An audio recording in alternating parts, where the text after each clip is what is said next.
नहीं। लेकिन जो इंसान जाहिल होता है वो हारने के बाद आपका दुश्मन बन जाता है। लेकिन अगर कोई शख्स हमारी शराफत से या हमारी खामोशी से कोई नाजायज़ फ़ायदा उठाने की कोशिश करेगा और वो समझेगा कि मैं बहुत बड़ा 30 मार खान हूँ और मैं कोई बहुत बड़ा दबंग वकील हूँ, सही है। तो ये मैं बात यहाँ पे ऑन एयर कर रहा हूँ, फिर वो दबंगगिरी जो है वो निकाल के हम हाथ में दे देंगे। मैंने पहले भी कहा था शायद मैं इससे बैक स्टेप ले लेता, लेकिन अब मैं इसमें बिल्कुल भी अपना मौक़िफ़ चेंज नहीं करूँगा। सही है, क्योंकि एक बात तो समझ आ गई कि लातों के बहुत बातों से नहीं मानते। अस्सलाम वालेकुम नाज़रीन, मैं हूं आपका मेज़बान अहमद गौहर। नाज़रीन, जैसे कि आप कल के व्लॉग में आपने देखा था कि जो अदालत की तरफ से ज़ुनैरा माहम को जो नोटिस गया था, गिरफ्तारी के वारंट जारी किए गए हैं, उसकी फुटेज भी आपने देखी है। और कल उन्होंने नोटिस जो है वो रिसीव कर लिया है, जबकि इससे पहले जो हमने वीडियो की थी उसके अंदर उसके घर वालों ने, उसकी वालदा ने और उसकी जो मुलाजमा है उसने साफ इनकार कर दिया था जी ये ज़ुनैरा माहम का घर ही नहीं है। लेकिन बाद में वो अदालत में हाजिर भी हुई हैं, तरीक़ों पर भी आती रही हैं और सारे मामले चलते रहे हैं। और कल जो है वो जो दोबारा नोटिस गया है वो नोटिस जो है उनकी वालदा ने रिसीव कर लिया है। आज हम जो है ना राम साहब के पास मौजूद हैं, इनसे जानते हैं इस केस की डिटेल क्या है और नोटिस किसने रिसीव किया, कैसे रिसीव किया गया है और आज नोटिस क्यों रिसीव हुआ जबकि पहले वो मुकर गए थे ये घर ही उनका नहीं है। अस्सलाम वालेकुम। जी वालेकुम अस्सलाम। अच्छा, सबसे पहले तो मुझे ये बताएं कि जो नोटिस किया है वो किस चीज़ का नोटिस किया है आप? जी गौहर भाई बहुत शुक्रिया आपका, आप भी पूरी उकाबी नज़र रखते हैं हर चीज़ के ऊपर। सर रखनी पड़ती है ऐसे केसों के ऊपर। आप भी भाई कहीं ना कहीं से ढूंढ ही लेते हैं और पहुंच जाते हैं पूरा निशाने पे। सर जी यही तो काम है।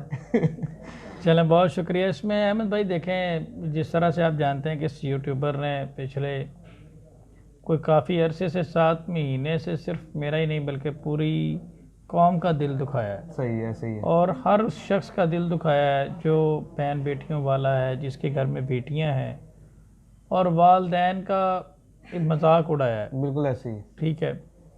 और इस केस में हमारा स्टांस सिर्फ एक माइनर बच्ची की हद तक था और अल्हम्दुलिल्लाह आप जानते हैं कि अल्लाह ताला ने उसमें हमें कामयाबी दी। बिल्कुल ऐसे। और हमारा मौक़िफ़ सिर्फ उस बच्ची की हद तक था, वो मौक़िफ़ दुरुस्त साबित हुआ। बच्ची नाबालिग तसव्वुर हुई, डिक्लेयर हुई और अब वालदैन के पास है। अब यहाँ से कोई मुखालफत तो बनती ही नहीं है, किसी किस्म की कोई मुखालफत नहीं। लेकिन जो इंसान जाहिल होता है वो हारने के बाद आपका दुश्मन बन जाता है। ऐसे ही, बिल्कुल ऐसे ही। हार तस्लीम नहीं ना होती। ठीक है। अब अगर कोई प्रोफेशनल आदमी होता, प्रोफेशनल जर्नलिस्ट होता या प्रोफेशनल वकील होता तो वो हार को ग्रेस के साथ एक्सेप्ट करता और हाथ मिलाता। बिल्कुल सही। लेकिन अफसोस के साथ ये मामला हमारी तरफ से हुआ। कई दफ़ा हमने एथिक्स को देखते हुए वकला फ्रेटर्निटी का भी लिहाज रखा, लेकिन इंतहाई अफसोस के साथ वहाँ पे बैठने वाला एक फ़र्ज़ी वकील जी, वो एक मुहावरा होता है, किसी मूवी का था, एक अदाकारा होती है और एक अदाकार होता है। वो कहती है मैं तुम्हें बर्बाद करके रख दूँगी, ठीक है, और वो कहता है कि जनाब मैं बर्बाद होना चाहता हूँ। सही है। यहाँ पे जो है ना एक अदाकारा है और एक वकील है। वो कहती है मैं तुम्हें बर्बाद करके रख दूँगी और वो वकील कहता है मैं बर्बाद होना चाहता हूँ। सही है। भाई वो तो अपनी दुकानदारी चलाने के लिए, अपना यूट्यूब चलाने के लिए आपको कुछ भी बना देगी। सही। लेकिन आपने देखना है, लीगल फ्रेटर्निटी को भी देखना है, दीगर चीज़ों को भी देखना है। सही है। तो मैं तो खामोश हो गया था इस मामले में, बिल्कुल ही टोटली खामोश हो गया था। लेकिन ये इतने जाहिल लोग हैं, इतने जाहिल लोग हैं कि ये समझते हैं कि शायद कोई शख्स हमसे डर गया है। सही। ठीक है, शराफत का फ़ायदा उठा रहे हैं और ये समझते हैं कि शायद अगर कोई शख्स यार खामोश हो, इनको समझ नहीं आ रही ये एक शख्स खामोश हो गया है, ठीक है, तो हम कोई होश के नाखून लें, क्या पता वो कोई फ्यूचर प्लानिंग कर रहा हो। सही। अगर एक शख्स चुप करके बैठ गया है तो ये उससे समझ लेते हैं डरपोक, ये समझते हैं कि शायद वो डर गया। ऐसा कुछ भी नहीं है। लीगल एक्शन हमने एक लिया, मैं कानूनी आदमी हूँ, लीगल एक्शन हमने एक लिया। ये खातून को तज़ीक करने के ऊपर जब मैंने लीगल नोटिस भेजा तो इसने इस नोटिस का मजाक उड़ाया। सही। वो मजाक बेसिकली इस नोटिस का नहीं था, पूरी वकला कम्युनिटी का वो मजाक था, क्योंकि वो being an officer of the court मैंने वो नोटिस भेजा था। सही हो गया। उससे पहले तो मेरा इनके साथ कोई मामला नहीं था। सही हो गया। ठीक है, वो मैंने भेजा, फिर उसके बाद इन्होंने बातें की, डेफिनेटली हमारी तरफ से भी हुई और आगे भी होंगी। सही है। ये नहीं है, हम कोई डरने वाले बहुत लोग नहीं है, ना कोई घड़े में मुंह डाल के बात करने वाले लोग। जो हक बात है वो करेंगे, सही। ठोक बजा के करेंगे। अब हुआ क्या कि 24/9 को अदालत ने मना किया इनको, जो मैंने दावा किया हद के इज़्ज़त का, और अदालत ने इनको मना किया कि आपने मज़ीद तस्दीक नहीं करनी। सही है। लेकिन इन्होंने तो हमारी फैमिली तक भी पहुंच की। देखें आज इनकी वालदा आई हैं, जैसा आपने वीडियो में मुझे दिखाया, मैं तो वहाँ पे मौके पे मौजूद नहीं था, सही है। लेकिन मैंने वीडियो जैसा आपकी वीडियो में मैंने देखा तो वो हमें भी अफसोस होता है। देखें माएँ सब की बराबर होती है, बिल्कुल ऐसी, बिल्कुल ऐसी। लेकिन अगर कोई शख्स हमारी शराफत से या हमारी खामोशी से कोई नाजायज़ फ़ायदा उठाने की कोशिश करेगा और वो समझेगा कि मैं बहुत बड़ा 30 मार खान हूँ और मैं कोई बहुत बड़ा दबंग वकील हूँ, सही है। तो ये मैं बात यहाँ पे ऑन एयर कर रहा हूँ, फिर वो दबंगगिरी जो है वो निकाल के हम हाथ में दे देंगे। सही हो गया। तो आज जो कल नोटिस किया है वो नोटिस किस चीज़ का है? जी वो तौहीन अदालत का नोटिस है। ठीक है। अदालत की जानिब से इनको नोटिस जारी किया गया। 24/9 को मौजूद अदालत ने फैसला किया था कि कोई भी शख्स मेरे बारे में इस तरह की सोशल मीडिया प्लेटफॉर्म के ऊपर तज़हीक अमेज़ गुफ्तगू नहीं करेगा। सही है। ख़ुसूसन जिसमें स्पेशली इस खातून को ये जो मुज़िक्रा यूट्यूब मेंशन किया गया, इसके बारे में ऑर्डर हुआ। ठीक है। लेकिन उसके बावजूद कम्यूनिटियाँ लगती रही और ये सारे लाइव सेशन में जनाब राम जाने और पता नहीं क्या क्या अल्फाज इस्तेमाल होते रहे, और उसके तमाम तर सबूत मेरे पास मौजूद हैं। सही है। मैं वो अदालत में साबित कर दूंगा कि राम जाने किसको कहते हैं और कितनी बार कहा गया है। सही हो गया। और दीगर चीज़ें, और इंशाल्लाह मैंने पहले भी कहा था, शायद मैं इससे बैक स्टेप ले लेता, लेकिन अब मैं इसमें बिल्कुल भी अपना मौक़िफ़ चेंज नहीं करूँगा। सही है। क्योंकि एक बात तो समझ आ गई कि लातों के बहुत बातों से नहीं मानते। ठीक है, ठीक हो गया। और इनके लिए भी ओपन ग्राउंड है। हम कोई डाउन नहीं है, शरीफ लोग हैं, शरीफुल नफ्स लोग हैं। सही है। हम अपनी चाराजोई करेंगे, ये अपनी चाराजोई करें। इनके लिए भी ओपन ग्राउंड है, ये भी करें जो करना चाहते हैं इंशाल्लाह। ठीक हो गया। हम इनके मुकदमात का भी जवाब देंगे और अपने मुकदमात का भी जवाब लेंगे। जो कल नोटिस गया है वो वारंट गिरफ्तारी गया है, क्या पुलिस इनको अरेस्ट करेगी?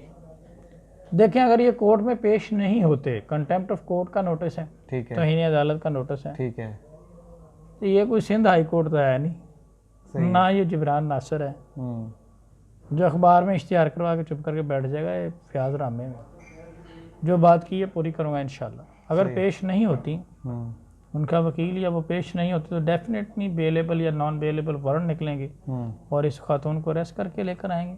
डेफिनेटली कंटेम्प्ट हुई है, उसका जवाब तो देना है, कोर्ट प्रोसीजर है। सही है। जज के बुलाने पे भी नहीं आएंगे तो बताएं फिर जज ने कोई ना कोई तरीकाकार तो इख्तियार करना है ना। सही हो गया। वो तो फिर पेश तो करवाना आता है अदालतों को, और अदालतें फिर किस तरीके से पेश कराती हैं आपको पता है। ये तो खैर इतनी बड़ी कोई तोप नहीं है, लेकिन इससे पहले भी आप देखें कि बड़े बड़े रहनुमा जब अदालतों के फैसले आते हैं उनको, इवन कि इमरान खान साहब को अदालतों के एहतराम में सरेंडर करना पड़ा। इवन कि मैं वकील हूँ जी, मेरे ऊपर इन्होंने जाली झूठा केस किया, मैंने सरेंडर किया। सही। मैं पेश हुआ हूँ, पहली पेशी पे पेश हुआ हूँ, फाइट करूँगा उसको। सही है। अदालतों का एहतराम होता है, ऐसे नहीं होता। सर अगर वो नहीं हाजिर होती, डेट पे नहीं आती, अदालत से जो है ना वो वारंट गिरफ्तारी जारी हो जाते हैं, तो उसके बाद क्या सज़ा हो सकती है? देखें फिल वक्त तो अदालत ने पूछना है कि क्यों आपने कंटेम्प्ट ऑफ कोर्ट की, वाई। सही है। और इस मकसद के लिए अदालत बुला रही है कि उसका जवाब दें। सही है। देन अगर हम उसमें साबित करते हैं तो वो अदालत की डिस्क्रिप्शन है, अदालत उसमें क्या जो मर्जी कर सकती है। सही हो गया। तो जो 50 करोड़ का हमने दावा किया है वो भी इसी के अंदर ही आएगा? जी जी, ये उसी हम फैसला कर सकती है कि 50 करोड़ रुपए अदा करें मौके के ऊपर। ये उसी दावे के अंदर ही तौहीन अदालत लगी हुई है, और उस दावे में अदालत ने हमें कहा है जी अपने सबूत लेकर आएँ। सही है।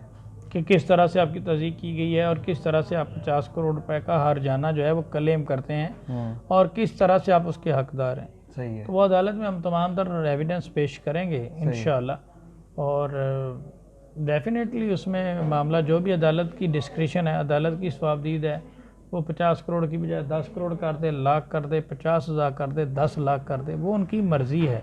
उन्होंने दोनों पार्टीज़ को सुन के फैसला करना है। लेकिन एक चीज़ है, सज़ा तो होनी है, फैसला तो होना है। यानी कि देने पड़ेंगे, चाहे जितने भी देने पड़े ये देने पड़ेंगे। इसमें तो कोई दूसरी राय ही नहीं है। सही है। अच्छा सर, जैसे फर्स्ट नोटिस गया था, ठीक है, तो उन्होंने उल्टा आपके ऊपर ही केस ठोक दिया था। अब दोबारा जवाबी कार्रवाई की कोई उम्मीद रखते हैं कि ये जैसे कोई जवाबी कार्रवाई होगी किसी किस्म की? करें जी, हम तो तैयार बैठे हैं। क्या एक्सपेक्ट करते हैं, क्या करेंगे वो? वैसे जो भी करें, एक माइंड में होता है ना कि इसके बाद इसका जवाब ये वाला आएगा। हर तूफान के लिए तैयार बैठे हैं। सही हो गया। चलो सर, बहुत शुक्रिया। एक मैं बात यहाँ पे बता दूं आपको, मैं बात नहीं करना चाहता था। मैंने जब ये मुअज़्ज़ज़ वकील, अक्ल कुल, दानश्वर, अजीम इंसान, जो अपने आप को अल्लामा इकबाल से भी ऊपर समझते हैं जी। और बैठ के कहते हैं कि जी फयाज रामे को तो कोई वकील ही नहीं मिला पेश होने के लिए, उनकी हद तक, मोहतरम की हद तक मैं बताऊं कि मैं लीगल फ्रटर्निटी की वजह से उनका थोड़ा हया करता था। सही। लेकिन अब वो नहीं होगा, ठीक है, और अब बात किसी और अंदाज में होगी। और उनकी हद तक मैं एक चीज़ आपको बता दूं कि आप कहते हैं कि जवाबी कार्रवाई में क्या हो सकता है। देखें जी, हम तो कश्तियाँ जला के बैठे हुए हैं। सही। और अल्हम्दुलिल्लाह असूलों पे ज़िंदगी गुजारी है। सही। और जहाँ पे असूल की बात आई है वहाँ पे अपनी तरफ के यूट्यूबर्स को भी आपके सामने माफ़ी नहीं दी। सही है। आप इस चीज़ के गवाह हैं। बिल्कुल ऐसे ही है। और जिनको रिप्रेजेंट किया है उनके सामने भी स्टैंड लिया जहाँ पे कोई बात आई है 2 नंबरी की। सही हो गया। और प्रूव किया वक्त के साथ साथ, माना है उन सब ने, और ये भी वक्त के साथ साथ तस्लीम करेंगे। तो ये जो इसमें मेरा आधा काम जो है ना वो मेरे मोहतरम अक्ल कुल दानश्वर वकील जो हैं वो कर देंगे। सही। क्योंकि टुटे भजे सही वकील तो हैं। बात तो ये है कि मैं उनकी रिस्पेक्ट करता था बहुत ज़्यादा। सही है। और लीगल फ्रटर्निटी का हिस्सा होने की वजह से, लेकिन उनके मुफीद मशवरे जो हैं वो हमें बचा लेंगे। सही। नाज़रीन, आप समझ रहे किन मशवरा जात की बात हो रही है। बाकी वो क्या कहते हैं, जैसे उन्होंने कहा कि ये घोड़ा और ये घोड़े का मैदान है, फैसला होगा, ज़रूर होगा। ये जैसे पहले मैंने कहा कि पहले भी जो है ना वो जिन्होंने नोटिस लेने से इनकार किया था, लेकिन बाद में अदालत में हाजिर भी हुई हैं, सारे मामले हुए हैं। तो आप समझ सकते हैं कि अदालत होती है, जजों को पेश करवाना भी आता है, हाजिर लगवानी भी आती है, सारे मामले करने आते हैं। इतना बड़ा कोई फन्ने खा नहीं होता। यहाँ पे बड़े बड़े, जैसे रामी साहब ने कहा कि वज़ीर अल्लाह, वज़ीर आज़म, बड़े बड़े भाई जी तो चीज़ें भी यहाँ पे हाजिर हो रही हैं। हम तो गौर भाई मस्कीन से लोग हैं। हमें अदालत ने कहा, हम भागे चले गए। सही है।